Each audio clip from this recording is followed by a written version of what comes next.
Lucu-lucu sekali ya Vera ya. Itu dia. Jadi kalau punya anjing peliharaan dan ingin mengetahui apakah patuh atau tidak, itu harus sering diikuti lomba. Tentu ada dog show, ada keterampilannya juga ya Dwi ya. Dan tentunya tidak hanya di Semarang, ternyata di Bali juga udah banyak sekali kegiatan-kegiatan yang seru dan menarik pemirsa. Dan kita beralih ke informasi berikutnya, obat pembasmi serangga, oli bekas dan racun tikus bagi manusia normal dianggap sebagai cairan kimia berbahaya. Namun cairan berbahaya tersebut sebaliknya malah menjadi minuman kesukaan seorang pria asal Tuban, Jawa Timur. Anehnya meski dikonsumsi sejak kecil, cairan beracun tersebut tidak pernah menimbulkan efek samping.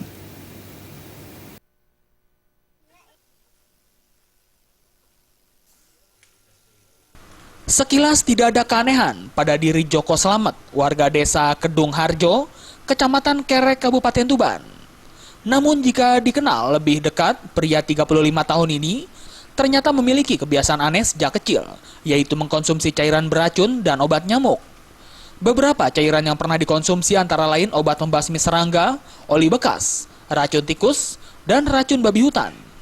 Semua cairan kimia berbahaya itu diminum dengan mudah, tanpa merasakan sakit sedikit pun. Bahkan jika tidak mengkonsumsi salah satu cairan beracun, tukang servis barang elektronik ini merasa badannya pegal-pegal. Kebiasaan aneh ini sebenarnya sudah dilakukan Joko sejak usia 6 tahun.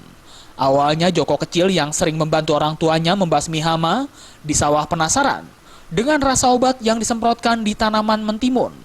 Kemudian Joko mencicipinya dan ketagihan hingga sekarang. Akibat kebiasaan anehnya ini, Joko jadi jarang merasa lapar. Joko bahkan kurang tertarik mengkonsumsi nasi, seperti yang dilakukan manusia normal. Kalau dulu itu yang saya minum kan racun tikus, racun celeng. Selain itu sama kuradang. Nah, terus itu kan udah saya makan, langsung ganti yang ini, oli sama racun gramason, nah, terus sama nyamuk. Apa nyamuk? Ya. Itu udah selesai. Apa enggak sakit itu? Enggak sakit, sedikit pun enggak ada, malah sehat. Padahal itu racun ya? Padahal racun ya. Enggak pengaruh ke tubuh mungkin? Enggak ada, sedikit pun enggak ada pengaruh. Kebiasaan tak lazim ini bahkan sudah diketahui warga sekitar. Para tetangganya sudah tidak merasa aneh lagi dengan kebiasaan Joko yang gemar mengkonsumsi cairan beracun dan obat nyamuk tersebut. Seperti itu Mas ya? Memang sejak kecil Mas, jadi sejak kecil dianya sering yang aneh-aneh pokoknya, termasuk minuman, itu salah satunya.